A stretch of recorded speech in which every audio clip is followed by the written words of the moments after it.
Well now, let us go looking for that Holy Grail. Oh, well, hello there, my good sir. Perhaps thou just... well, that was most unexpected. Ah, yes, hello there, sir. Could I... Why does this keep happening?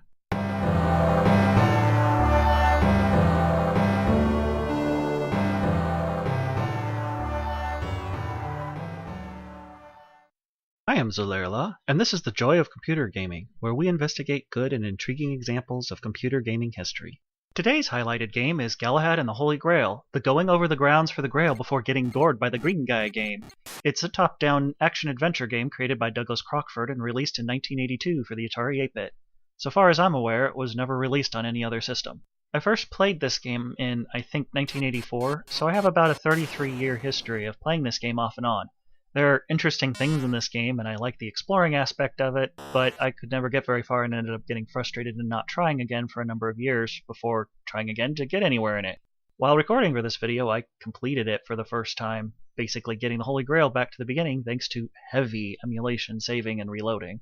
This is definitely an entry for the unique list, as I did not enjoy playing this game. What it has going for it is an interesting aesthetic, incredibly easy to play mechanics, and many different rooms to travel through. Playing the game is a unique experience because there hasn't been much of anything like it. It also contains a few Monty Python references, because of course you need to do that when you have a game with a most holy grail. The premise is that you're Galahad on an adventure to find the Holy Grail. You need to bring it back to the first screen of the game, which has a white chapel. At least, that's the closest to a goal that there is in this game, since it doesn't really have an ending per se. The manual gives a list of goals you can try to do, but none are required. Since bringing the Holy Grail back elicits an actual reaction in the game, and heck, it's in the title, that is the best goal to attribute to the game in my opinion. The game is played with the controller, and the only thing the button does is drop whatever item you are holding.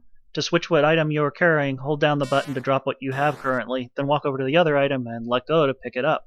There is a 4x4 series of screens that serve as an overworld map, as well as 4 alternative areas to explore. The Black Castle, the White Castle, the Force Cave, and this place, whatever it's supposed to be. When you move to the edge of a screen, under normal circumstances, you appear on the opposite side on a new screen. The game often subverts this expectation and may have you appear on the opposite side of the same screen you were just on, or may change screens while you're moving through a room, bump into something, or touch a specific spot in the middle of the screen. The touch spots to teleport to other screens are invisible in a few cases, much to my great frustration. All of the screen swaps are simultaneous, there's no loading that I've noticed once the game is in memory, which is great at least. Trying to stop you are a number of creatures, a few different knights, a number of giant spiders which move faster if you're holding an item, a monster moth, a dragon, and a bunny. The bunny is definitely the worst as it teleports rapidly around the screen it's on, but appears just after you get the holy hand grenade, so you know what you need to do. You can kill all of the monsters except the moth, but they will respawn if you die. There are 8 items you could pick up by walking over them, but you can only carry one at a time. A sword, a magic ring, an action wedge, yes, that's what it's actually called in the manual, a holy hand grenade of Antioch, yes, that's what the manual actually calls it, the titular, Holy Grail, and 3 keys. The magic ring and the action wedge get pretty much no use in the game since you can only carry one item at a time, and most of the game is spent delving to get one of the 3 keys or carrying one of those keys to their respective door. The magic ring makes you invulnerable, the action wedge makes you move a lot faster. The sword points to the left or right depending on which way you moved last, and it is how you kill almost all of the creatures in the game except the moth, which vanishes whenever you're carrying it. Just touch the sword to the enemy or let them ram into it and they explode. When the other knights appear to confront you, if you're not carrying the sword at the time, whatever you were carrying is instantly swapped for the sword, so you will always be armed when fighting a knight. You can't even drop the sword until they are dealt with or you move to another room and they don't happen to follow. Be certain to leave the sword somewhere you can get to again because of the swapping.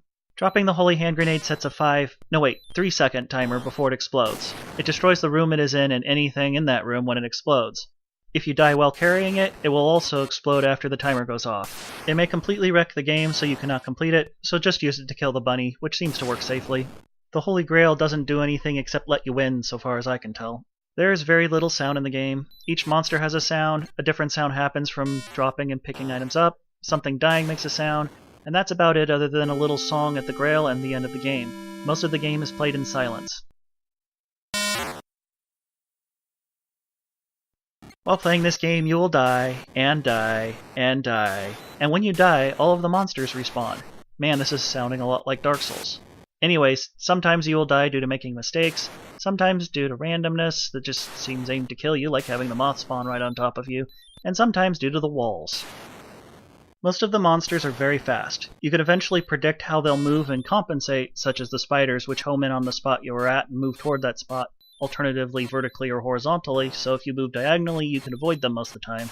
To be able to kill or evade the monsters, you have to learn how to deal with how they move or attack. Except the damned bunny, just nuke it, it's the only way to be sure. And even then you'll die trying a few times thanks to its wild teleporting in the double spider room right before it.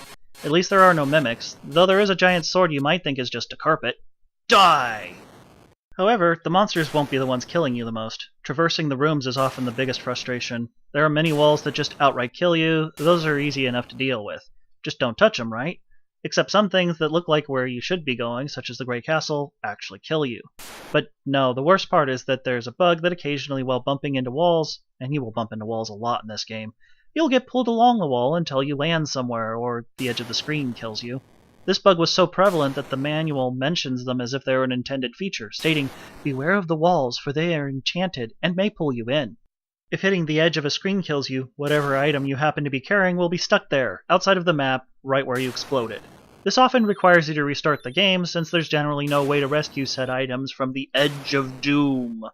Oh yeah, and there are numerous places you must use the wall bumping to get back to a previous area, and have to figure out which way to slide to get back safely. I love having to exploit flaws to be able to properly proceed in a game. Oh, and I didn't even mention the crashes. They all seem to be due to the explosion effect that everything does when they die.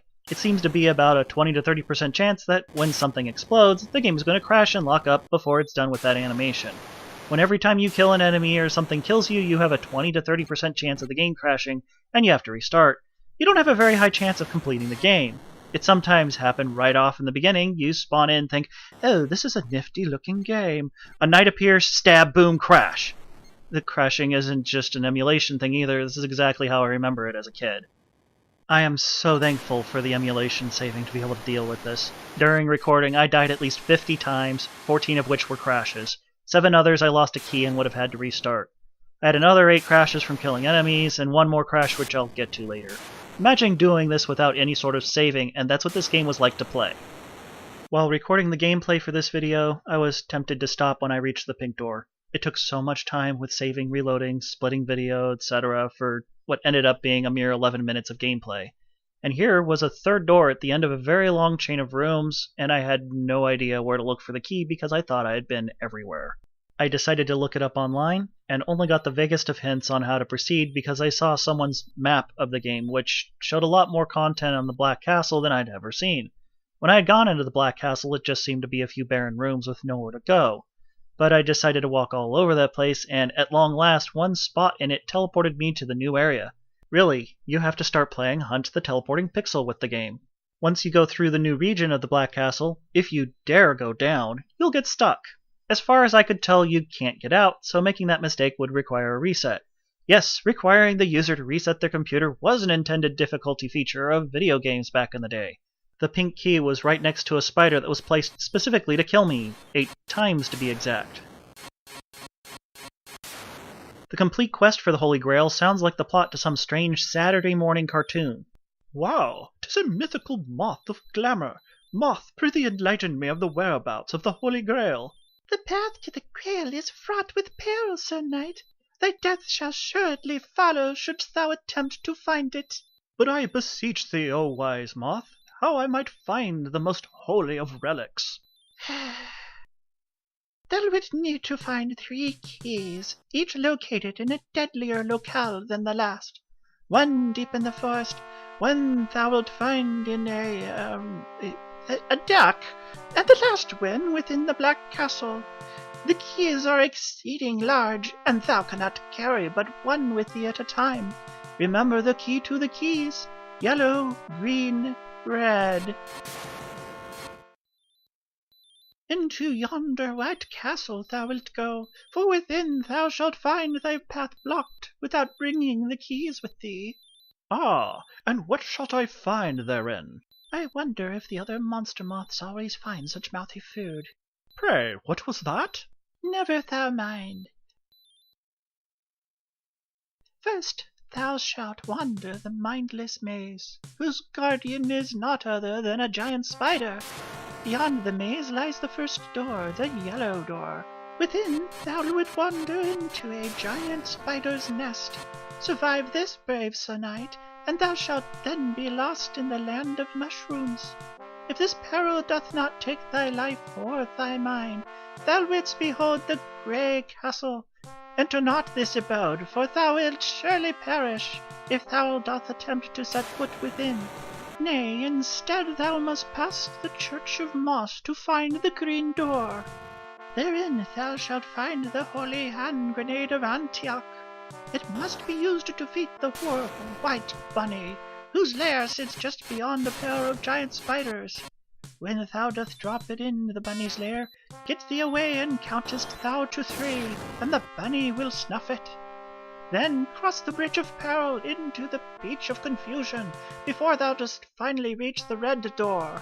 Only madness drives men to enter within, for it is said to be the home of a fearsome dragon and yet another giant spider, with walls that have hidden paths in them that thou must take, and lastly a Viking ship containing a maze more maddening than any before it.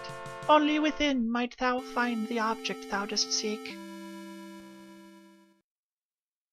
But before thou dost go, I must feed. In any case, at long last I reached the Holy Grail and carried it all the way back to the beginning, through quite a long sequence of screens. I was rewarded with the water glowing at me and a few seconds of music. Then the Holy Grail exploded and the game crashed. It only took me 33 years off and on, and I finally completed Galahad. Now I never have to play this game again. I found out well after recording and writing my entire script for this that there was a later version of Galahad that came out. It was re-released by Antic software in 1985. But I'm done with this game. Somebody else can explore the other version if they want to see some differences.